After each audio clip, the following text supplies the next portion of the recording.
ఏ బాటైనా పర్వాలేదంట, సమయంతో సాగటమే మన సింపుల్ సిద్ధాంతం.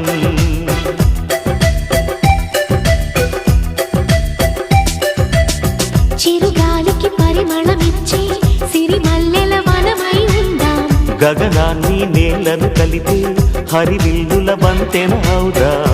ఆనందం అంటే అర్థం మనమందా, ప్రతి పూట పాటై సాగే హుషారు సరిగమలం.